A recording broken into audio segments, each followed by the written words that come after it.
There are two sort of competing proposals right now for how to use some government money. This is like a general topic. How should money be spent by the government, money that comes in via tax revenue? There's one proposal to repeal the estate tax, which would be just a huge windfall for the richest Americans.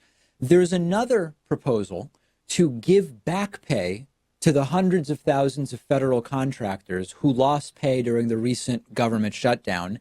And they're waiting around, hoping to get that money for the work that they did while Donald Trump had the government shut down. Where do Republicans come down on this? You might not be surprised to hear that Republicans want to repeal the estate tax, but not, at least yet, give back pay to those contractors affected by their president's government shutdown. We have two Democrats, one in the House, one in the Senate, who proposed a bill to pay the contractors what they are owed. The law doesn't require that they be paid, which is an interesting thing. So the right thing to do, if you believe that they've earned that money and they need to be paid, is you do it through legislation. You say, hey, this money, which we've already allocated, it's not new money we need to find. We were planning on paying the contractors this money all along. We didn't because we were shut down. We're just going to pass a bill to get them the money.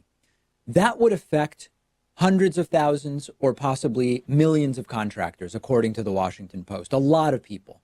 That bill has 20 co-sponsors in the Senate. All are Democrats. Not a single Republican, as of this morning, was behind the bill as co-sponsors to give the money to the federal contractors that they are owed for the work they did during Donnie Boy's shutdown. Now, is it actually because Republicans don't want to pay the money?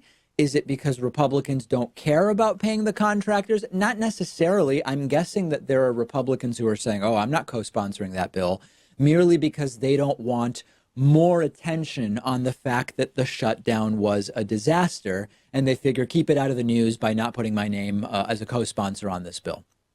But Republicans do have other ideas about what to do with government money. Mitch McConnell and two other Republican senators sponsored a bill which would fully repeal the estate tax that rich individuals and families pay on money that's inherited. Now, for all of you thinking, hey, we should do that, we should make it so that people aren't penalized for dying with money, we already did. Let me remind you that back in 2017, the law started in 2017 where individuals could leave $5.45 million in their estates tax-free. Everything above $5.45 million, then there was an estate tax. In 2017, Republicans already changed the law, doubling that so that an individual could leave 11 million tax exempt, a couple could leave 22 million tax exempt. So when you realize that the law already applies, the estate tax already applies only to individuals leaving more than $11 million or couples leaving more than $22 million, you realize that this is a bill that would impact 1,700 families, okay? 1,700 families versus hundreds of thousands or millions of federal contractors. And it's not just number. 1,700 already extraordinarily rich families who will be able to leave 11 to 22 million tax-free already versus middle class and lower middle class federal contractors who depend on this money, who are in great part of that portion of the American population that is living paycheck to paycheck. And remember, the money for the contractors has already been allocated. It's already part of the budget. We're simply saying pay it to the contractors. It doesn't change the budget. Repealing the estate tax actually does reduce government revenue that would have come in under the current law, but that we would no longer get and hasn't been budgeted and thus would increase the deficit, something that Republicans claim they don't want. This has gone beyond, Pat, simply economics into immorality and kleptocracy by the minority for the minority that fills their pockets. Yeah, speaking just on the back pay for a second, I thought it was just Trump who tried to avoid paying people who worked for him. It turns out it's a good portion of the Republican Party.